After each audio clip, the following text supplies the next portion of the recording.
न्याय क्रांती न्यूज, अन्यायाविरुद्ध आवाज। सेक्टर 26 परिसरात लोंबकळणाऱ्या वायफाय केबलमुळे श्रीमती संपदा पटवर्धन यांचा दुर्दैवी मृत्यू झाला।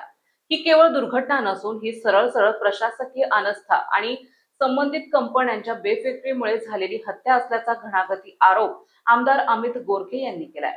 या घटनेनंतर आमदार गोरखे आक्रमक झाले असून त्यांनी प्रशासनाला थेट 24 तासांचा अल्टिमेटम दिला आहे। शहरातील सर्व धोकादायक ओव्हरहेड केबल्स तात्काळ हटवण्यात याव्या, अन्यथा तीव्र आंदोलन छेडण्याचा इशाराही त्यांनी दिलाय।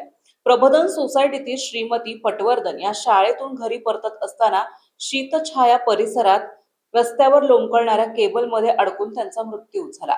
विशेष म्हणजे ही केबल अवघ्या 4 ते 5 फूट उंचीवर होती, म्हणजेच कोणाच्याही जीवाला धोका निर्माण करणारी।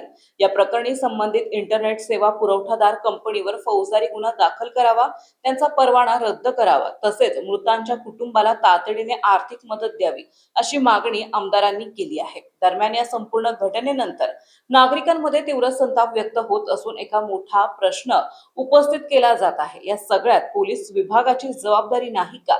शहरात इतक्या मोठ्या प्रमाणात जीवघेण्या केबल्स लोंबकळत असताना पोलीस प्रशासनाने याकडे दुर्लक्ष का केले? नागरिकांच्या सुरक्षेची जबाबदारी नेमकी कोणाची, असा सवाल आता सामान्य नागरिक विचारत आहे।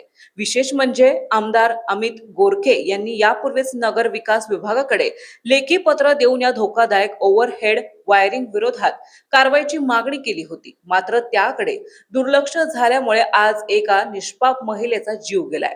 आता तरी प्रशासन जागे होणार का, की अजून अशाच घटना घडण्याची वाट पाहणार? हीच मोठी चिंता आज पिंपरी चिंचवडकरांच्या मनात आहे। प्रशांत काटे, संपादक, न्याय क्रांती न्यूज, पिंपरी चिंचवड, पुणे। आपल्या परिसरातील बातम्या पाहण्यासाठी चॅनलला सबस्क्राईब करा, व्हिडिओला लाईक करा आणि बेल आयकॉन दाबायला विसरू नका।